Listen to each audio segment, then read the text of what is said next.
The padlock had been there for 50 years. Rust had crept into the shackle. Weeds had grown up around the edges of the wooden door, then died back, then grown again. Season after season, until the whole thing had nearly disappeared into the earth. Nobody in Culver Bend remembered the last time it had been opened. Most people had stopped wondering. Eleanor Marsh was 68 years old when she knelt in the wet grass of her father's backyard and fitted a pry bar behind the hasp. Her knees ached. The October sky was low and gray. She had driven 4 hours on roads that went from pavement to gravel to a rutted dirt lane that barely deserved the name. And she had arrived expecting nothing more than the sad arithmetic of a modest estate. A deed to 40 acres, a small account at a savings bank, and whatever the county assessor had decided the old farmhouse was worth. She had not expected the padlock. She had not expected the lag screws, recently driven, still clean of rust. She had not expected the smell that rose when the hasp finally gave cedar and machine oil, dry and deliberate, the smell of something preserved on purpose. Harlan Marsh had been a quiet man. His neighbors in Culver Bend remembered him for what he did not do as much as for what he did. He did not talk about money. He did not complain. He did not explain himself. He farmed his 40 acres, ran a small repair business out of a cellar nobody was invited into, and moved through the world with the particular economy of a man who had decided, long ago, that most things did not need to be said aloud. He had died leaving his daughter a letter she had not yet read. He had left the letter in a cedar box with a dovetail jointed lid at the bottom of a storm cellar that had been sealed since 1974. There are people who move through a community like water through limestone, slowly, invisibly, leaving the ground changed in ways no one fully traces until long after. Harlan Marsh was that kind of man. And Eleanor, kneeling in the cold grass with a pry bar and a flashlight and no real expectation of anything, was about to find out what 50 years of silence had been protecting. The door came open. The smell rose. Eleanor sat back on her heels for a moment and looked at the darkness below. Then she picked up her flashlight, put her weight on the first wooden step, and went down. Eleanor Marsh had not planned to use the pry bar that morning. She had brought it in the trunk of her Buick, along with a box of contractor bags, a roll of masking tape, and a legal pad for taking inventory. The practical tools of a woman who had come to close out a life, not to open one. She had driven the 4 hours from Dunmore in the dark, leaving before 5, watching the sky go from black to gray to a flat, colorless October white somewhere past the second fuel stop. She arrived at the farm on County Road 14 just after 9. The lane was worse than she remembered. The farmhouse sat back from the road behind 2 silver maples that had grown so large their roots had buckled the concrete of the front walk. The paint on the clapboard siding had gone past peeling into something more final, a slow dissolution, the wood beneath showing gray and soft in places.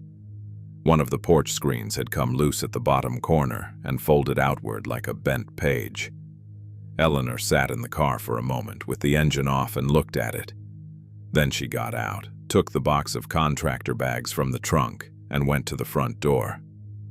The estate attorney in Harrisburg had sent her a key the previous week, along with a 2-page summary of the assets: the 40-acre parcel, the farmhouse, the barn, a deteriorated equipment shed, and a savings account at First Valley Bank holding $11,240.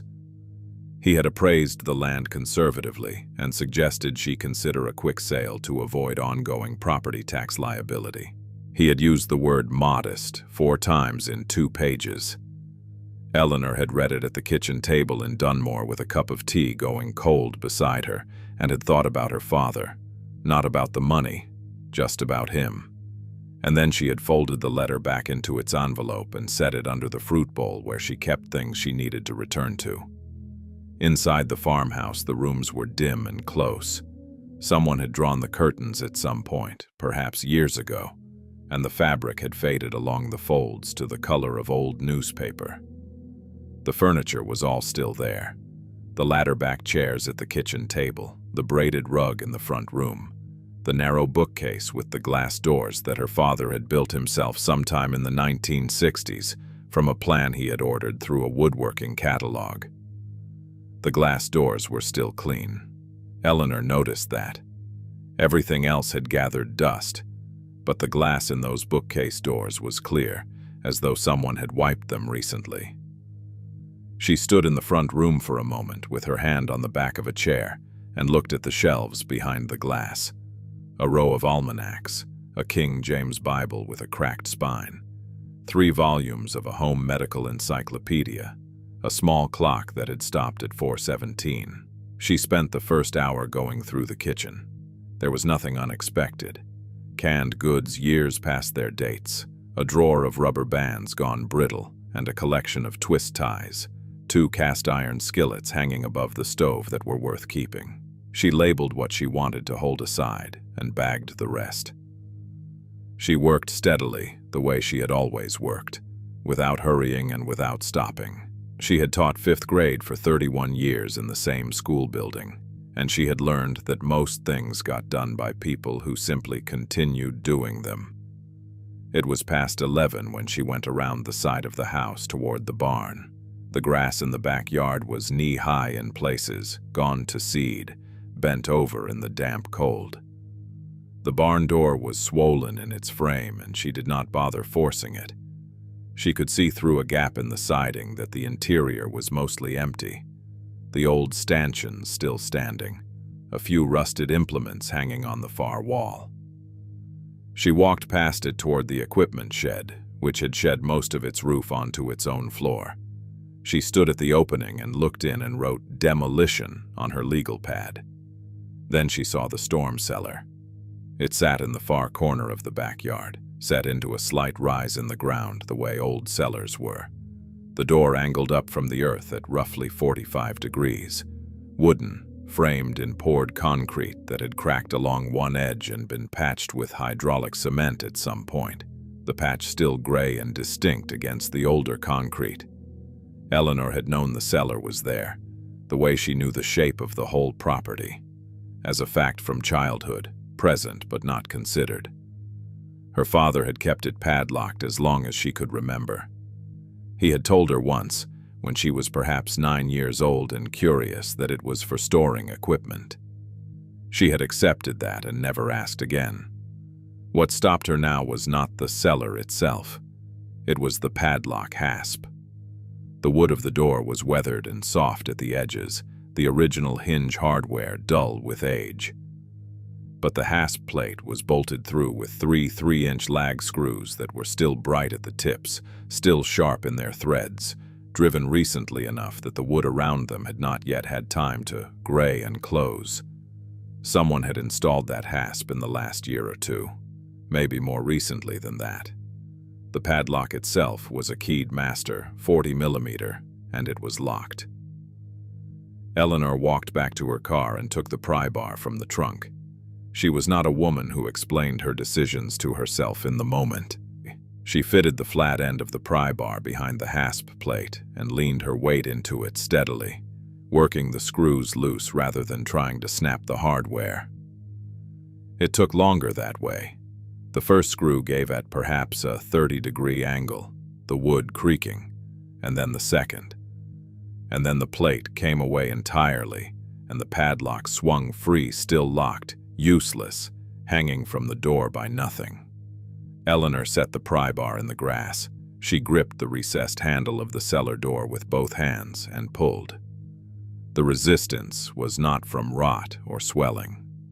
The door had been fitted with a rubber weather strip along its frame, the kind used on exterior doors, black foam-backed vinyl tacked in place with roofing nails.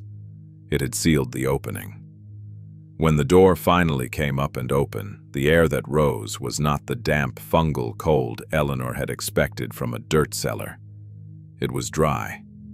It carried the smell of cedar, and of machine oil, and of something else beneath those.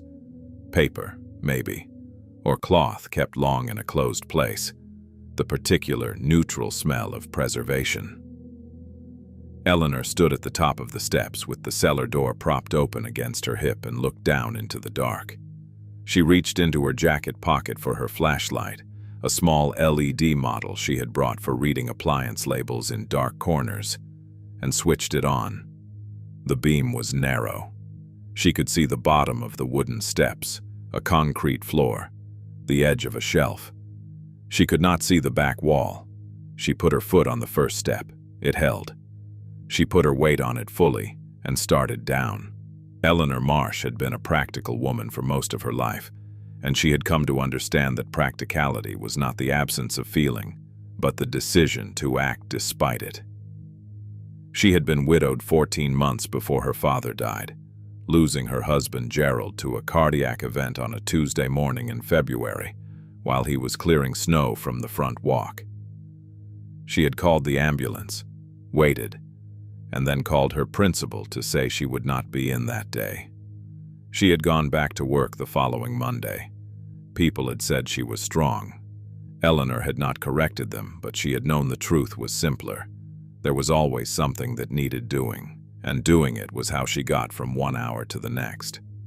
Gerald had worked 32 years for the county road department and had a pension that covered most of their monthly expenses, though not all. Eleanor had her teacher's retirement, which came to $940 a month after the Medicare premium was taken out. Together, the two incomes had been comfortable enough, not lavish but sufficient. With a small amount set aside each month into a savings account they had always called the contingency fund. After Gerald died, the road department pension died with him.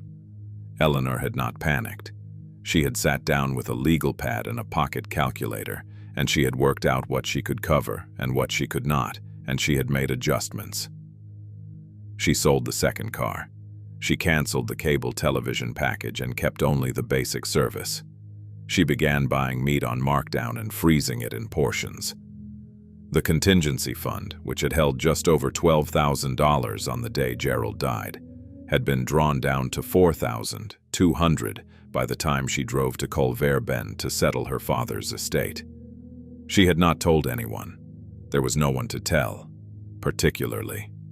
Her daughter Sandra lived in Phoenix and called on Sundays, and Eleanor kept those calls pleasant and general. Sandra had her own difficulties: a mortgage, 2 children in middle school, a husband who had been between jobs for the better part of a year. Eleanor was not going to add to that. She kept the legal pad in the kitchen drawer and she reviewed it on the first of every month, and she managed, which was the word she used to herself, privately, in the way that people who have been taught not to complain develop a private vocabulary for hardship. Harlan Marsh had been born in 1922 in a farmhouse 12 miles from the one he would eventually own, the third of 4 children raised during years when a bad harvest was not a financial loss but a genuine hunger. Eleanor knew this the way she knew most things about her father, imprecisely, in outline, because Harlan had not been a man who told stories about himself. She knew he had served in the army during the Second World War, that he had come home in 1946 and worked 2 years for a neighboring farmer, before buying his own acreage on a land contract he had paid off in 9 years. She knew he had married her mother, Ruth, in 1949, and that Ruth had died when Eleanor was 11, and that after that it had been the two of them on the 40 acres for the better part of a decade before Eleanor left for the State Teachers College in Clarion. What she had not known, or had not thought to ask about, was the mechanical work. She remembered the cellar being locked. She remembered, vaguely, trucks coming down the lane sometimes in the evenings.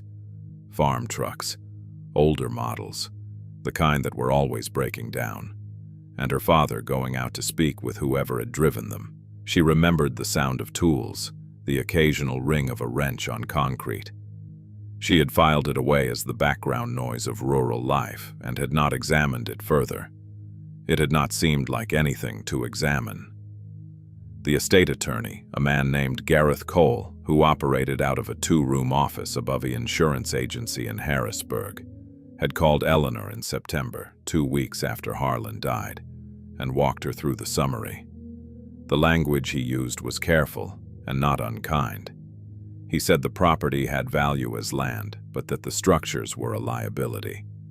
He said the savings account would cover his fee and the outstanding property taxes with a small remainder. He said that in his experience, rural estates of this type often resolve most cleanly through a direct sale to a local buyer, that there were investors who specialized in these transactions and could move quickly, and that speed was often in the executor's interest. Eleanor had written down what he said and had thanked him and had driven to Culver Bend the following month to see it for herself, because she had learned over 68 years that seeing a thing yourself was usually worth the 4 hours. The drive itself was the kind she had made many times as a girl, returning from college on holidays, later returning with Gerald, and then with Sandra as a small child, strapped into a car seat in the back. The route was unchanged. State Route 22 to Route 119 north. Then the county roads narrowing by degrees, the painted center line disappearing, then the paved shoulder, then the pavement itself giving way to packed gravel that ticked against the underside of the Buick. The last 2 miles to the farm were on a lane that appeared on no map she had ever seen, a track between overgrown fence rows that her father had graded himself every spring with a borrowed box blade. She drove it slowly, the car rocking, and felt the particular compression of returning to a place that had once been the whole world and was now just a place. She had stopped at the mailbox at the end of the lane before pulling in. The mailbox was still standing, which surprised her. A rural route box on a steel post, painted black at some point in the past. The paint now chalky and coming off on her fingers when she touched it. The flag was down. Inside there was nothing but a folded circular from an agricultural supply company, dated the previous spring, addressed to Harlan Marsh, or current resident. She had tucked it under her arm and driven up to the house. The property tax records at the county assessor's office, which she had reviewed the afternoon before driving out, showed that Harlan had paid his taxes every year without exception, always in November, always in a single payment, always in the exact amount owed with no rounding. The assessor's clerk, a young woman with reading glasses pushed up on her forehead, had paged through the microfiche with the practiced boredom of someone who did it 20 times a day and had remarked, almost to herself, that it was unusual to see a record that clean going back that many decades. No delinquencies, no payment plans, no years where the amount had been broken into installments. Just a payment every November for 41 consecutive years. Eleanor had noted that on her legal pad and had not commented on it. She thought about it again now, standing at the top of the cellar steps with the door propped open and the dry cedar smell rising around her. 41 Novembers. A savings account with $11,000. A mechanical repair business conducted quietly from a locked cellar. A new hasp and lag screws on a door that had been sealed for 50 years. She did not yet have a shape for what these things added up to, but she had the pry bar in the grass behind her, and the flashlight in her hand, and the first step holding her weight. And she had learned long ago that the shape of a thing became clear only when you got close enough to see it properly. The barn had been built in the 1930s, or so Eleanor had always been told, framed with rough-cut hemlock from a sawmill that had operated for about 20 years on the other side of the ridge before closing sometime during the war. The boards were still sound in most places, hemlock held up, her father had said, if you kept the roof over it. But the roof had not been kept. A section near the north gable had collapsed inward, and the boards beneath it had gone dark and spongy, and the collapse had pulled a portion of the wall with it so that the whole north corner of the barn leaned at an angle that was past repair and into the territory of controlled demolition. Eleanor stood at the barn door and looked at it the way she had looked at many things in her life that could not be fixed, steadily, without sentiment, making note of what was there. The equipment shed behind the barn was worse.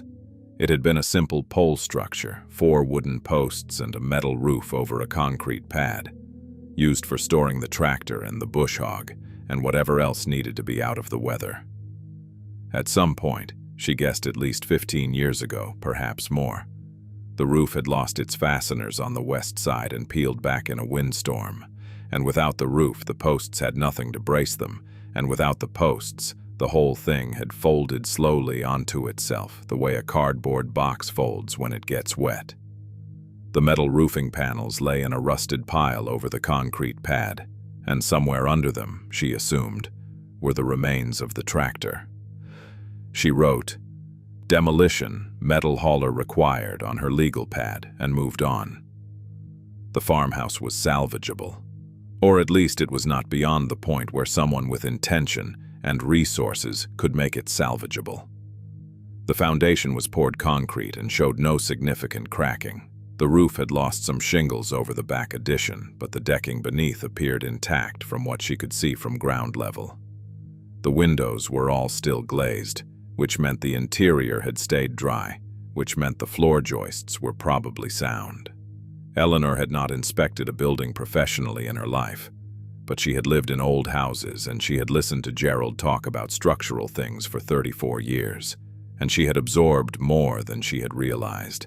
She pressed the flat of her hand against the siding near the back door and felt the soft give of punky wood in one board, solid resistance in the boards on either side of it.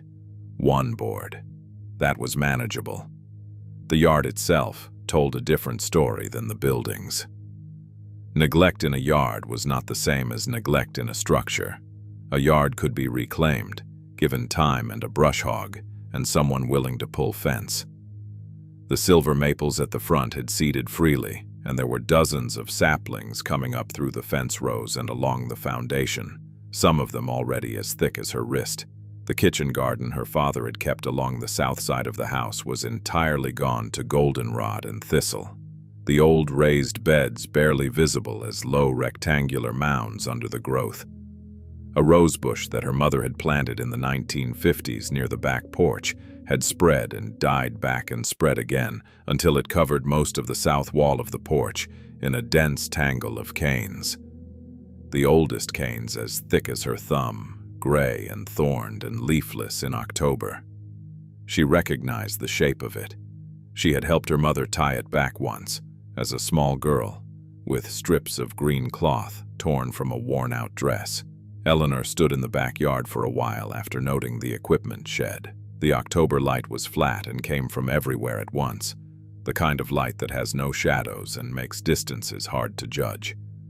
The field beyond the fence row, the largest of the 3 parcels that made up the 40 acres, had gone to brush for at least a decade. Young box elder and multiflora rose reclaiming the headlands first and working inward. She could see where the fence line ran by the old wooden posts, some still standing, some leaning, the woven wire between them sagging in long curves to the ground. It had been a hayfield once. It would take years to make it one again. She was about to go back inside when she turned and saw the cellar door fully for the first time from a standing distance. She had noted it on her way past but had not stopped. Now she stopped. From 10 feet away, the contrast was plain.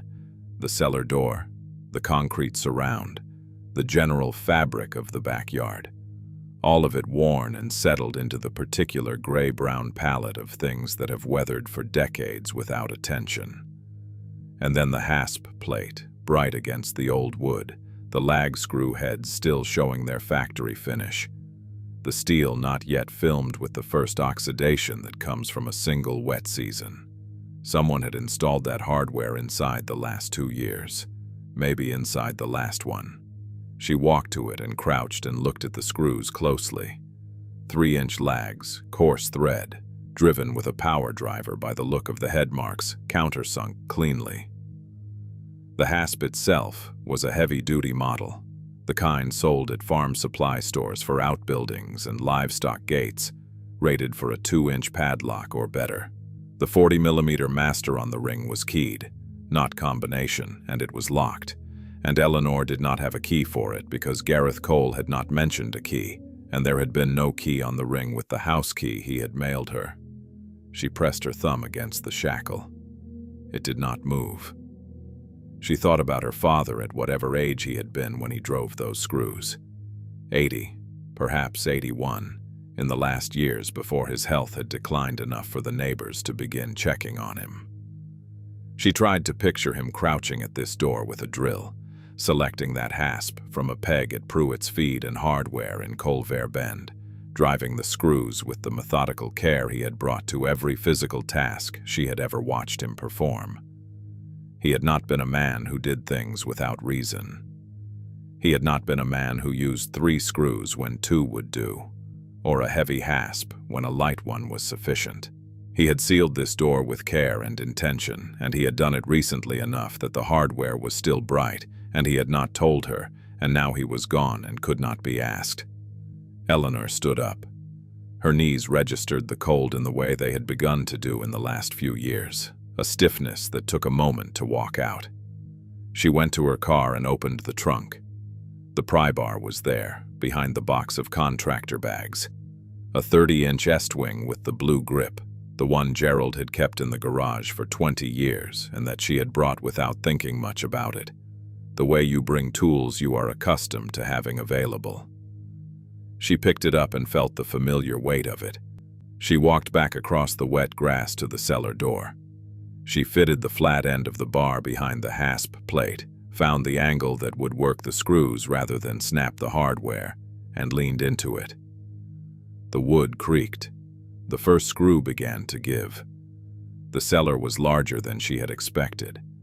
The footprint matched the back portion of the house above it, perhaps 20 feet by 22, with a ceiling of poured concrete supported by 2 steel I-beams that ran the width of the space on 6-inch pipe columns.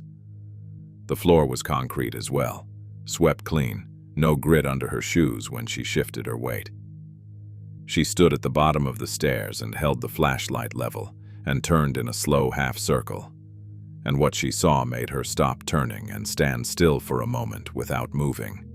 The walls were shelved from floor to ceiling on 3 sides. Not rough board shelves, but properly built ones, dadoed into vertical uprights of clear pine. Each shelf edge routed with a small bead, the kind of detail that took extra time and served no structural purpose. On the left wall, the shelves held mason jars by the dozen, quart and half-gallon both, their lids dull with age. The contents inside reduced to colors she could not identify in the flashlight beam. Dark greens, ambers, something that had gone entirely black. They had been her mother's, she supposed, or her father's attempt to continue what her mother had started. The jars were old enough that the rings had rusted to the lids in places. She did not count them. There were many.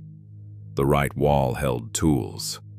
A full rack of hand tools hung on a pegboard panel that covered the entire wall from the first shelf upward. Wrenches in graduated sizes hung on steel pegs, each one wiped clean of rust, the larger ones at the bottom and the smaller at the top, the way her father had always kept things. A 3/8-inch socket wrench with the rubber grip worn smooth hung at eye level near the center. Beside it, a 1/2-inch drive breaker bar, a set of combination wrenches in a canvas roll. A pipe wrench with the jaw replaced at some point, and the replacement jaw a slightly different color from the original casting. Below the pegboard, on the lower shelves, were coffee cans with their plastic lids still on, labeled in her father's handwriting. Flathead screws, hex bolts, cotter pins, fittings. A Craftsman torque wrench in its original case, a set of feeler gauges, 2 timing lights, one older than the other. She moved the flashlight to the back wall and her breath changed. The back wall had no shelves below shoulder height. Instead, against the concrete, there was a workbench, a full 8 feet of it, built from doubled 2x12 Douglas fir, on a welded steel frame. The top surface scarred from decades of use but clean. No oil pooled, no metal filings. The surface of a bench that had been wiped down after every session. Above the bench, the upper wall was pegboard as well, holding more tools. A pry bar smaller than the one Eleanor had used outside. A ball-peen hammer, a set of punches and chisels in a rack made from a section of angle iron drilled at intervals. A fluorescent shop light was mounted to the ceiling above the bench, its fixture dusty, but its tubes still intact. Eleanor looked for an outlet and found one on the wall beside the bench, a GFCI receptacle. White, new enough that the plastic had not yellowed. Her father had wired it himself, she had no doubt. She did not test the switch. And then there were the cans. They stood in a row along the base of the back wall, beneath the workbench, each one set on a small square of plywood to keep it off the concrete. 11 of them, military surplus ammunition cans, the rectangular steel kind with the folding wire handle and the rubber gasketed lid, the kind that had been Army issue since before her father's war, and that you could still find at surplus stores for a few dollars apiece. Each one was painted flat black and numbered in white paint marker on the front face. 1 through 11, the numbers written in the same deliberate blockhand that had labeled the coffee cans on the shelves. The rubber gaskets on the lids were old. She could see the compression set in them from where she stood. But they had done their job. The cans were dry. The concrete around them was dry. The plywood squares beneath them showed no staining. Eleanor crouched in front of can number 1. The latch was a simple, over-center wire bail, the kind that required you to lift and fold it forward to release the lid. She worked it with her thumb, feeling the resistance of the old rubber gasket, and then the lid released with a soft pressure equalization sound. Not a pop. Something gentler than that, the sound of a seal giving after a long time. And she lifted the lid and held the flashlight over it and looked inside. The money was bundled in rubber bands that had gone brown and brittle with age, the bands crumbling at the touch when she lifted the first bundle. The bills were mixed, 1s and 5s and 10s and 20s, with a few 50s at the back of the stack, all of them dry as paper, slightly curved from being pressed together for years, their edges crisp. They smelled of cedar from the wood of the walls and, very faintly, of the rubber bands that had held them. She set the first bundle on the workbench and counted it. $420. She set it aside and counted the second. $380. There were 9 bundles in the first can. She counted them all, setting each one in a separate pile on the workbench surface, reading the amounts to herself without saying them aloud. And when she had counted the last one, she stood upright and added the piles. $4,200. In the first can alone. She stood at the workbench with her hands flat on the scarred fur surface and the flashlight pointed at the ceiling, the reflected light filling the cellar with a dim, even glow. She could see all 11 cans in that light, lined up along the back wall in their numbered order, the plywood squares beneath them, the wire bales latched down on every one. She did not open any more of them that afternoon. She stood with her hands on the bench for a long time, 2 minutes, perhaps 3, and then she went and sat down on the bottom step. She sat there until the cold of the concrete came through her coat. Then she got up, latched the lid back on can number 1, and went upstairs to make a list of what she was going to need from town. Culver Bend had a single main street, and it ran for 4 blocks before it gave out at the grain elevator on the north end and the volunteer fire station on the south. Eleanor had not been through town in years, not since the last Christmas visit before her mother died, she thought, and her mother had been gone for 57 years, so the arithmetic of that was plain. The town had contracted in the way that small rural towns contracted. The hardware store and the feed supply had merged into one building. The diner was gone. The bank branch was gone. The pharmacy was a building with plywood on its windows and a real estate sign nailed to the plywood that was itself weathering to illegibility.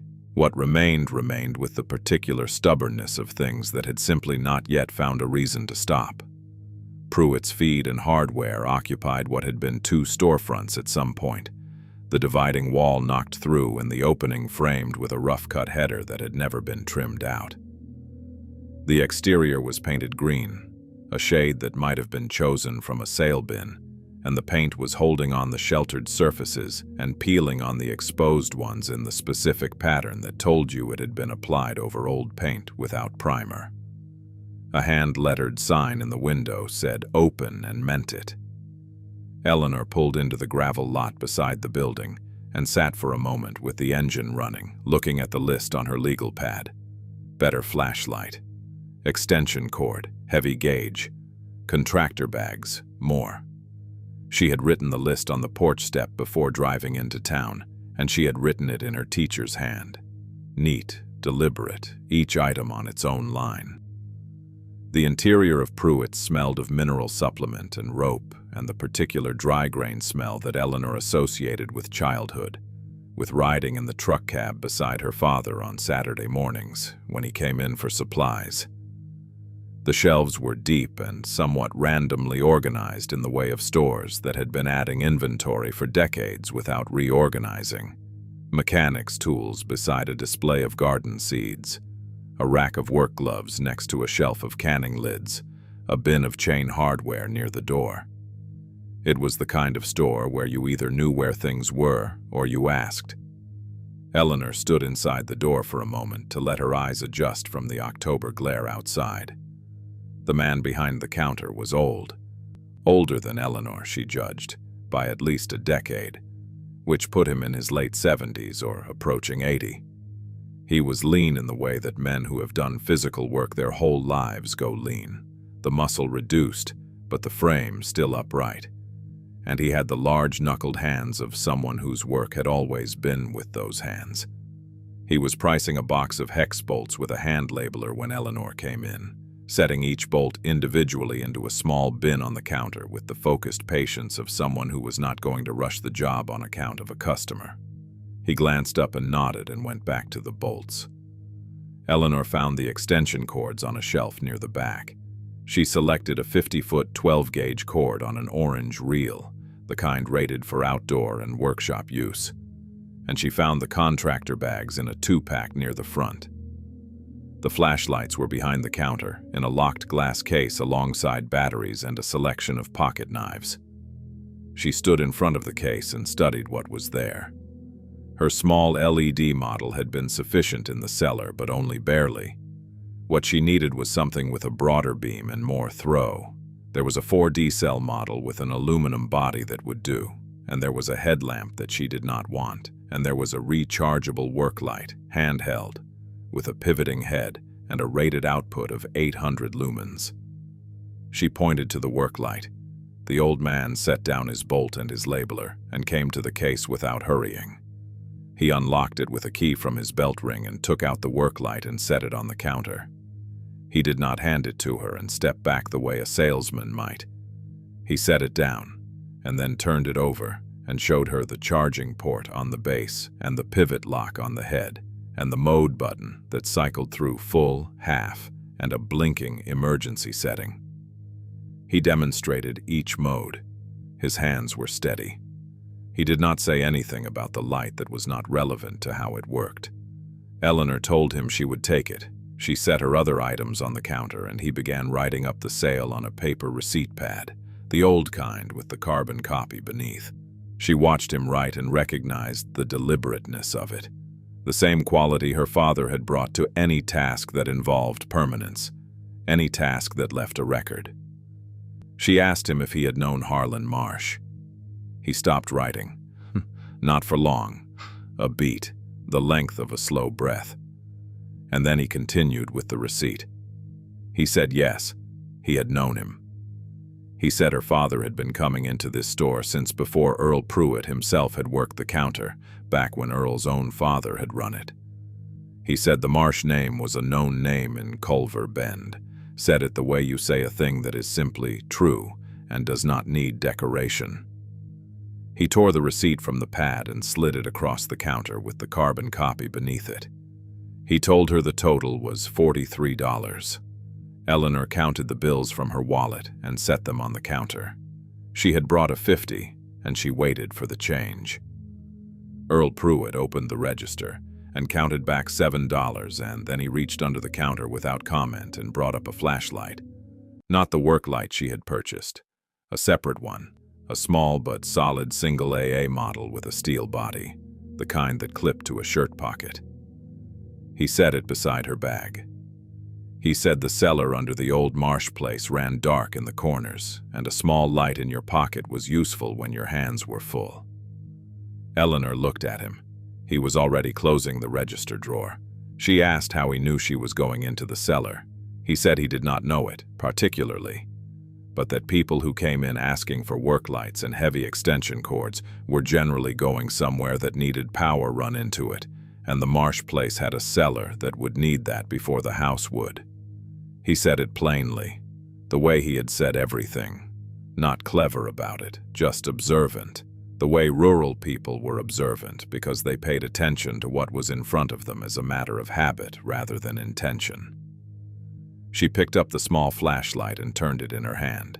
She set it in her jacket pocket. She put her hand back on her wallet, and he shook his head once, a small motion, and began picking up his bolt labeler again. She said her father was a decent man. Earl Pruitt set a bolt into its bin and did not look up. He said he knew it. He said it the way you confirmed something that did not require confirming. A statement made to settle the record rather than to add anything new to it. Eleanor picked up her bag and thanked him, and went out. She sat in the Buick for a moment before starting it.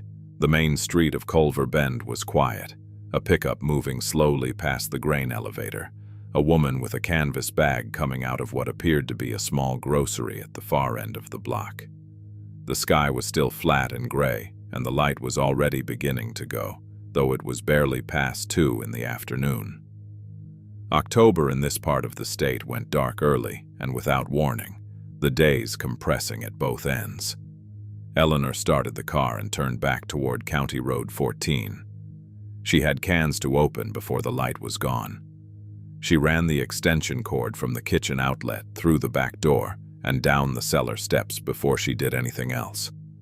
The cord was long enough to reach the workbench with 8 feet to spare, and she plugged the work light into a 2-outlet tap she had found in the kitchen junk drawer and set the light on the bench with its head pivoted up toward the ceiling, the way Earl Pruitt had shown her. The 800 lumens filled the cellar differently than the flashlight had. No beam, no shadows at the edges, just an even flat illumination that showed the space for what it was. She stood at the bottom of the steps and looked at it properly for the first time. It was a serious room. It had been built by someone who intended it to last. She opened the cans in order, 1 through 11, unlatching each bale with her thumb, and lifting the lid and setting the lid face down on the workbench beside the can. She did not rush. She worked from left to right along the back wall, and she counted each can before moving to the next, stacking the bundles in separate piles on the workbench surface and writing the total for each can on her legal pad as she finished it. The bundles varied. Some were held with rubber bands that disintegrated at the touch, some with twine that had held better, a few with nothing at all. The bills simply pressed together by the weight of the stack above them. The denominations were mixed in every can, the larger bills toward the back, the smaller ones in front, as though her father had added to each can over time rather than filling it at once. Which was, she understood as she worked, almost certainly what had happened. Can number 2 held $3,840. Can number 3 held $5,120. Can number 4 was the heaviest she had lifted, and when she opened it she understood why. It held a higher proportion of 50s and 100s than the earlier ones, the bills still banded in the original bank wrappers on 2 of the bundles, the wrappers printed with the name of First Valley Bank and a date stamp from October of 1971. Those 2 bundles had never been opened. She set them on the bench and looked at the date for a moment and then added them to her count.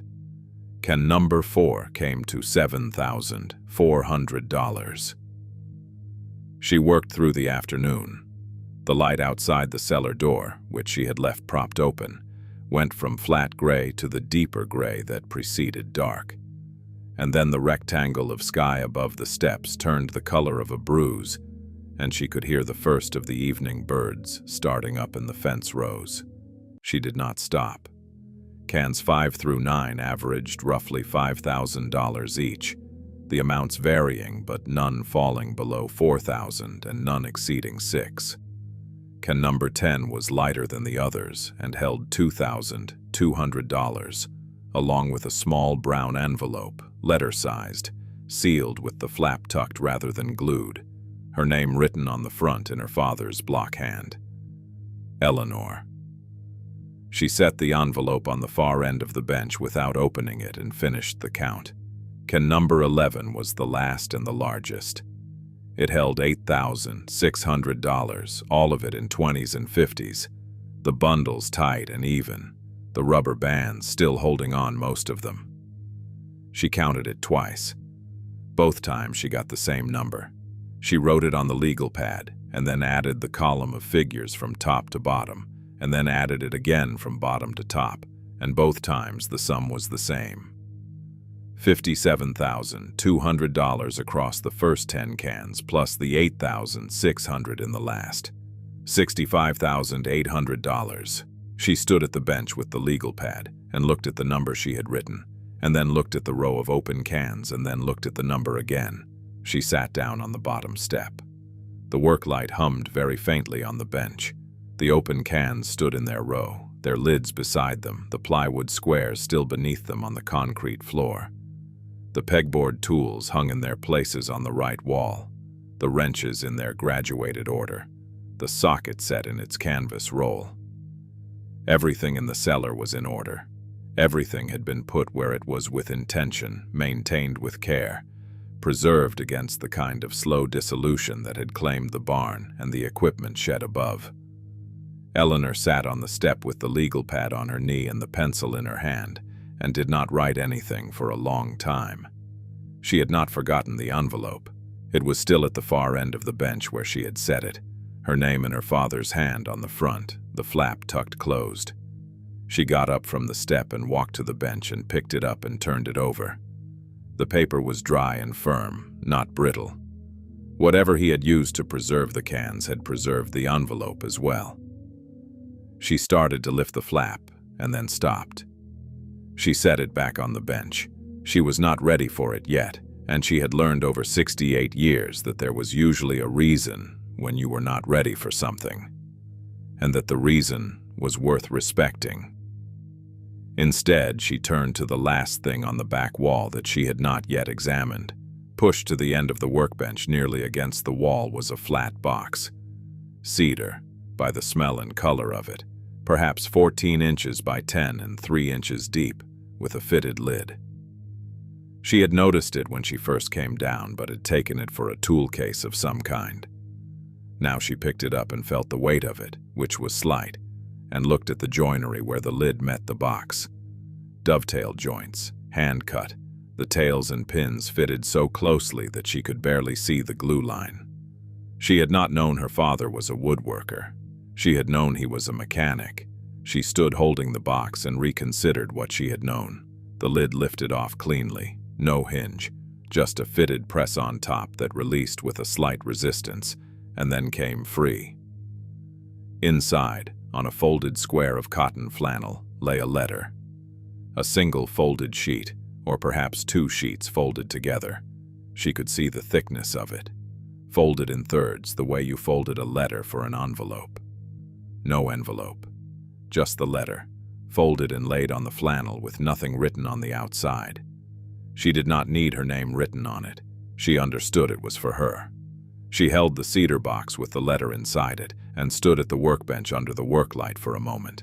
Then she carried the box up the cellar steps and across the yard and in through the back door of the farmhouse. She set it on the kitchen table. She filled a glass of water from the tap.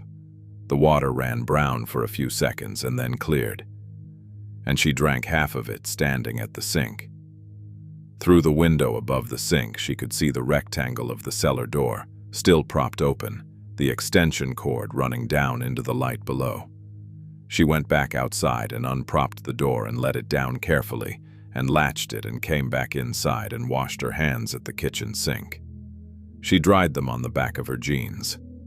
She sat down at the kitchen table. She put her hands flat on either side of the cedar box.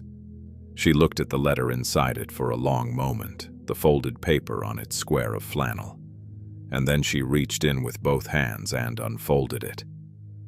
The letter was written on 2 sheets of ruled notebook paper in her father's hand, the same block printing he used for everything, each letter formed separately, the lines straight and even across the unlined portions where he had gone past the ruled section. The ink was blue ballpoint, pressed firmly, the kind of writing that did not fade.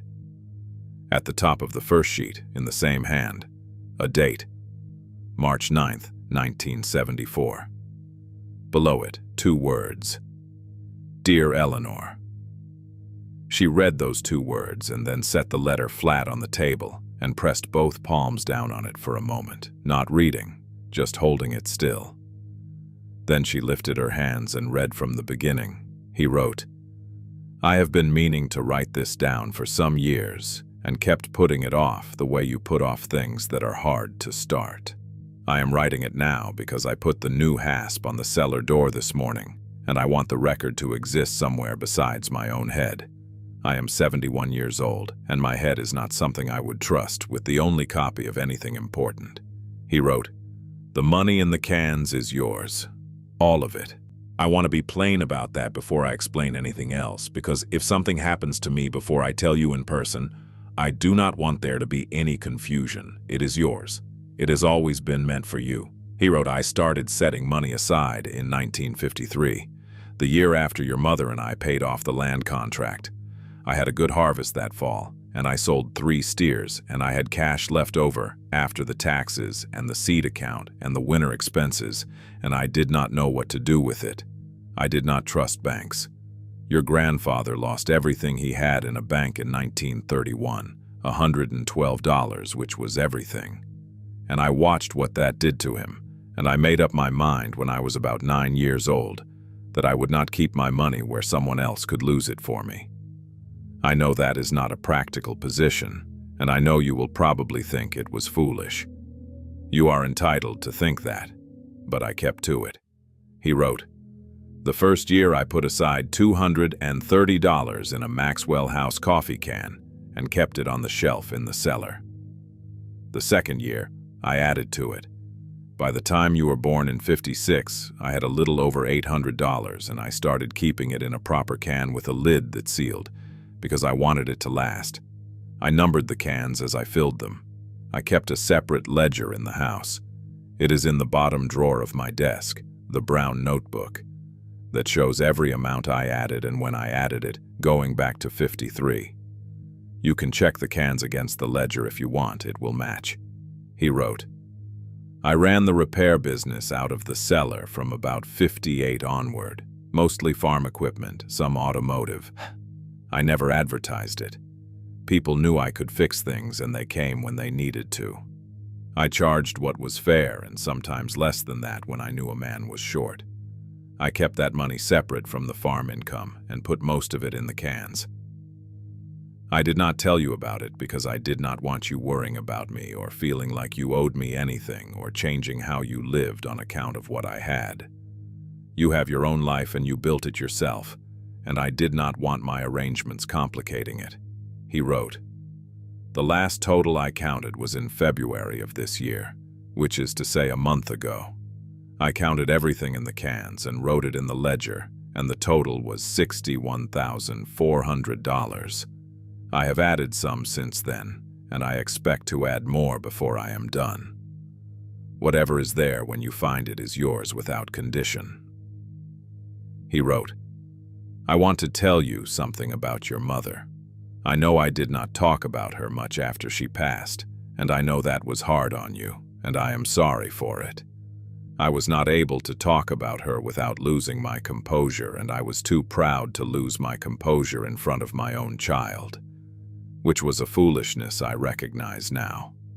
What I want you to know is that the money I set aside was always in my mind connected to her. She wanted things for you that we could not give you when you were young. Music lessons, the good coat, the trip to see your aunt in Philadelphia that we kept saying we would take and never took. She talked about your future the way some people talk about a place they have always wanted to visit and believe they will get to someday. She did not get to someday. I kept putting money in the cans, partly for you and partly because it felt like continuing something she had started. He wrote, "I am not a man who says things like this easily, and I will not say more of it than needs to be said. You were a good daughter. You are a good woman. Whatever you use this for, use it for something that gives you room to breathe. That is all I ever wanted for you. That is what your mother wanted." He wrote, "The ledger is in the desk. The deed is in the same drawer in a brown envelope. The property is yours outright. I have a small savings account at First Valley that will cover whatever taxes and fees come due immediately after I'm gone. So you should not be pressed for time in deciding what to do with the place. Take your time, walk the fields if you want to. I always found it helped, when a decision was hard, to walk the ground first and think second." He signed it. Your father, Harlan James Marsh. March 9th, 1974. Eleanor read the letter through once without stopping. Then she laid it flat on the table and sat back in the chair and looked at the ceiling of the kitchen, which was the same pressed tin ceiling it had been when she was a child, painted over many times, the pattern of small squares still visible beneath the layers of white paint. She sat like that for a while. The kitchen was very quiet. Outside, the last of the evening light was going from the windows, the sky deepening past gray toward dark, and the silver maples in the front yard had begun to move in a wind that had come up from the northwest while she was in the cellar and had not let off. She could hear the branches. She picked up the letter and read it again, more slowly this time, pausing at each paragraph the way you paused at a threshold before stepping through. When she reached the part about her mother, she stopped and set the letter down and wiped the back of her hand across her face in one deliberate motion, and then picked the letter back up and finished it. She folded it along its original creases, in thirds the way it had come, the way her father had folded it 50 years ago at a kitchen table in this same house, and laid it back on the flannel square inside the cedar box and pressed the lid down until she felt the fitted joint close. She put her hands flat on the lid of the box and held them there. She did not say anything. There was nothing to say, and she was her father's daughter, and she had always understood that some things did not need to be said aloud. Eleanor had been at the farm for 3 days when she found the brown notebook in the desk drawer. It was exactly where her father had said it would be. Bottom drawer, left side, beneath a folded county road map and a rubber-banded stack of old receipts. The notebook was a standard composition book, the black and white marbled cover, soft with handling, the spine reinforced with a strip of electrical tape that had been applied at some point when the original binding had begun to separate. She sat at the desk in the front room and opened it to the first page. The first entry was dated November 14th, 1953. $230, it read, in the same blockhand as the letter. First can. Harvest surplus after seed account and winter expenses and county tax. She turned the pages slowly, reading the entries, each one dated and itemized in the same plain language. It took her 40 minutes to read through to the end. Every figure matched what she had counted in the cellar. She closed the notebook and set it on the desk beside the cedar box and the folded deed, and sat for a moment with her hands in her lap. She had spent the 3 days working. There was, as always, enough to do to keep her from stopping. She had gone through the farmhouse room by room with the contractor bags, sorting what could be kept from what could not, and she had found in the process small evidence of her father everywhere. A pair of work gloves tucked behind the door of the mudroom, creased to the exact shape of his hands. A coffee mug on the second shelf of the cabinet, the glaze crazed with age, that she remembered from childhood. 3 paperback westerns on the nightstand beside his bed with the pages folded back at his last stopping places, books he had not finished. She had kept the gloves and the mug. She had kept the books with the pages still folded. She had also called Gareth Cole in Harrisburg, the estate attorney, on the morning after she found the cans. She had told him what she had found without giving him the full total, saying only that there was a significant amount of currency in the storm cellar and that she would need guidance on how to handle it properly. Cole had been quiet for a moment and then had said that she should document everything with photographs before moving anything further. That currency, found in an estate, generally passed to the executor without issue, but that the documentation would protect her if any questions arose later. He had also mentioned, for the second time, the property tax situation, and had repeated his suggestion about a quick sale. Eleanor had thanked him and ended the call, and found her camera in her overnight bag, and gone back down the cellar steps and photographed every can open and in place before she moved anything. On the morning of the fourth day, Thursday, she was in the front yard, pulling the sapling silver maples out of the foundation plantings, when a truck turned off County Road 14 and came up the lane. It was a late-model pickup, dark gray, clean, with a magnetic sign on the door that read, Column Property Solutions, in a sans serif font.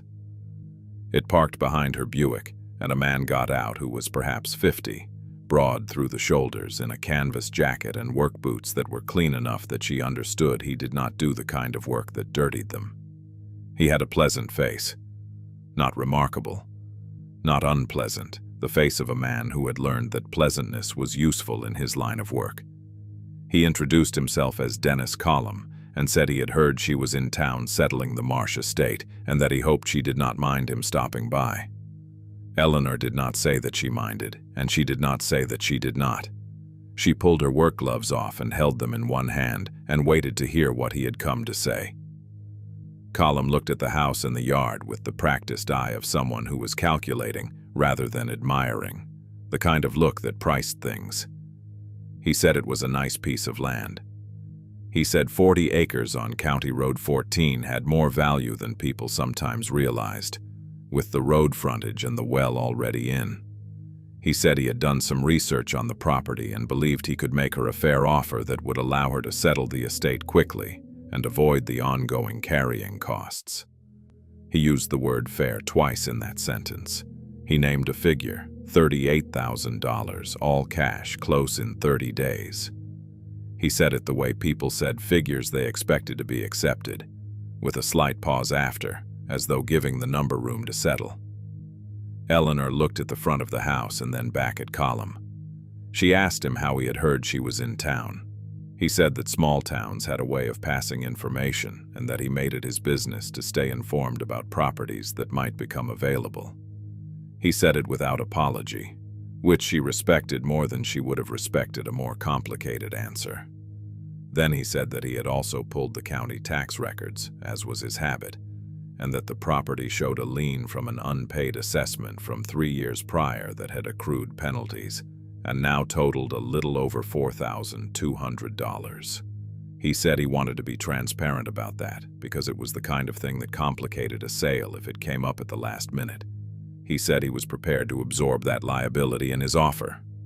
He said all of this calmly, without emphasis, in the tone of a man delivering information rather than applying pressure, and the effect was the same as pressure applied carefully so as not to show. Eleanor held her work gloves in her right hand. She did not speak immediately. She looked at Dennis Collum for a moment, at his clean boots, his pleasant face, the magnetic sign on his truck door, and she thought about the brown notebook in the house behind her, the column of figures in her father's block hand running from November of '53 to the last entry dated 8 months ago. She thought about the 3-inch lag screws, still bright at the tips. She said she would think about it. Collum nodded and took a business card from his jacket pocket and held it out to her. She took it. He said he was easy to reach and that he understood these decisions took time, but that the tax lien was the kind of thing that compounded if it sat, and that he hoped she would be in touch soon. He said it gently. The way you said a thing you wanted someone to remember, without appearing to insist on it. He got back in the truck and turned it around in the yard and drove down the lane to the road. Eleanor watched it go. She looked down at the card in her hand. Dennis Column, Column Property Solutions, a phone number with a local area code.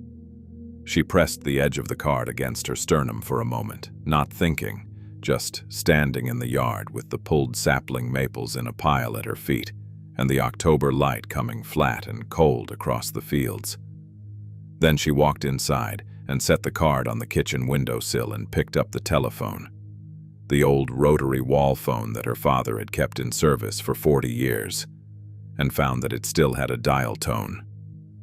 She stood at the kitchen counter with the phone book from the drawer and looked up the number for a real estate attorney in Hollisburg, the county seat, 12 miles east on Route 22.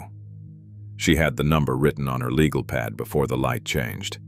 The attorney in Hollisburg was a woman named Patricia Vance, who had practiced real estate and estate law in the county for 26 years, and who had, as she put it to Eleanor at their first meeting, seen most of the ways a rural property could become complicated and was not easily surprised by new ones. She was in her mid-50s, spare and direct, with reading glasses on a beaded chain, and a desk that was orderly in the way of someone who understood that order was a professional tool. Eleanor brought the brown notebook, the deed, the letter from Gareth Cole in Harrisburg, and Dennis Column's business card. She laid them on the desk in that order. Patricia Vance put on her reading glasses and went through them one at a time without speaking, and when she was done, she took her glasses off and set them on the desk and told Eleanor what she was looking at. The tax lien was real. $4,260, including penalties, accrued from an unpaid special assessment for a county road improvement on County Road 14, 3 years prior. It was not, Patricia Vance said, a complicated lien. It was the kind that settled cleanly with a single payment and a filing at the county office, and it would take perhaps 2 weeks to clear once the payment was made. She said Eleanor should handle it herself rather than through a buyer, because a buyer who absorbed a lien held it as a negotiating point in every conversation thereafter. She said the $4,260 was available in the estate's savings account with room to spare. Eleanor said she understood. She wrote it on her legal pad. The property appraisal took 3 weeks. Patricia Vance retained an independent appraiser from outside the county, a woman who drove up from Altoona on a Tuesday in late October with a clipboard and a camera, and spent 2 hours walking the house and the fields and the fence rows. She noted the structural condition of the farmhouse, the state of the barn, the loss of the equipment shed, the road frontage, the quality of the well, the acreage in its current unfarmed state and its potential value if returned to production. She submitted her report 10 days later. The appraised value of the property came to $94,000. Eleanor read the figure twice, sitting at Patricia Vance's desk on a gray November morning, and then she set the report down and looked out the window at the street in Hollisburg, and then back at Patricia Vance. Patricia Vance said that Column's offer of $38,000 had been roughly 40 cents on the dollar. She said it without editorial comment, as a fact, and moved on to the next item. Dennis Column called once, on a Wednesday afternoon in early November, while Eleanor was in the cellar moving the contents of the ammo cans into a fireproof document case she had ordered from a catalog and had delivered to Pruitt's for pickup. She heard the phone ringing through the open cellar door and climbed the steps and answered it. Column said he was following up and asked if she had given his offer further consideration. Eleanor said she had retained an attorney and that any further communication should go through her. There was a pause on the line, brief, the length of a recalculation. Column said he understood and that his offer remained open and that he hoped things worked out well for her. He said it pleasantly, without edge, and she believed he meant the last part. He did not call again. It was Earl Pruitt who told her about the families. She had stopped at the feed store in mid-November to return the extension cord reel, which she had purchased rather than borrowed, but felt should go back to someone who would use it. and Earl had refused it the way he refused everything she tried to give him, with a small sideways motion of his hand that closed the subject. They had stood at the counter for a few minutes in the comfortable way they had developed over her weeks of coming in, and she had mentioned, carefully, that she was thinking of staying on through the winter to see what the house needed before making any decisions. Earl had looked at her in his observant way and had said that her father would have been glad to hear it. Then he had told her about the Hendersons. The Henderson family had farmed 6 miles south on Route 119 and had lost their tractor to a seized engine block in the spring of 1968, a year when the crop was already going badly and there was no money for repairs. Harlan Marsh had driven down one Saturday morning with his tools in the truck bed and had spent 2 days in their equipment barn and had refused every form of payment, including the ham that Dottie Henderson had pressed on him 3 separate times. Earl said he knew this because Dale Henderson had told it to him personally, and that Dale had also mentioned 2 other families in the township that Harlan had helped in similar ways over the years.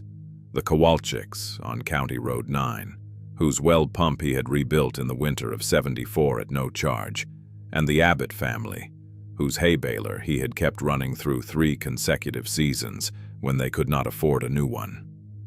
Earl said it the way he said most things, once, plainly, without emphasis, as though he were confirming something Eleanor should probably have already known. She had not known. She stood at the counter in Pruitt's, with that information, and felt the particular quality of learning something about a person that changed the shape of everything you already knew about them. It did not surprise her exactly. It was consistent with the man she had grown up with, the man who had charged less than fair when he knew someone was short. It simply extended the picture further than she had been able to see from where she had been standing. She thanked Earl, and he waved it off and went back to his work.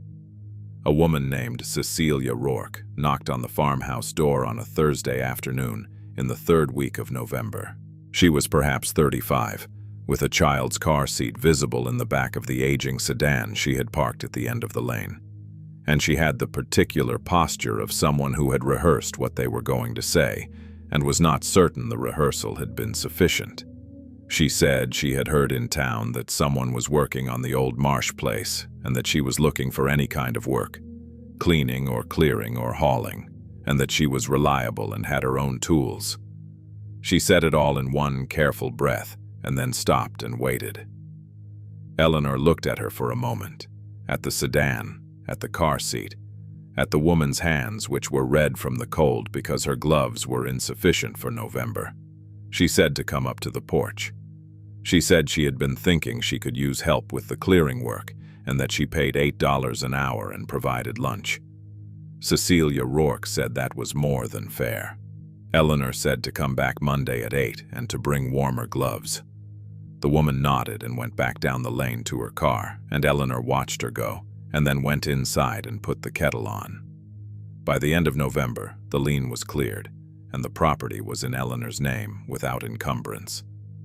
By the end of December, the farmhouse had new weather stripping on every exterior door, and the one soft board in the siding had been replaced, and the back addition roof had 7 new squares of shingles over the exposed decking. Eleanor had paid for the materials from the estate savings account and had done most of the work herself, with Cecilia's help on the days that required 2 sets of hands. She had deposited the currency from the cellar in a new account at a bank in Hollisburg in installments, with documentation she and Patricia Vance had prepared together. She had kept the cedar box on the kitchen table throughout, the letter folded inside it on its square of flannel. On the last evening of the year, she sat on the porch steps with her coat on and a cup of tea going cold in her hands and looked out at the yard in the dark. The fields beyond the fence rows were quiet under a skim of snow that had come in the afternoon and stopped. The silver maples stood bare and still. The cellar door was closed, its new hasp in place, a different padlock through the ring, one for which she had the key, which she kept on the same ring as the house key, which she kept in her coat pocket. The lamp in the kitchen window behind her made a yellow square on the porch boards. Somewhere down the lane, a night bird called once and did not repeat itself. Some things take 50 years to be found. Some things were always meant to be.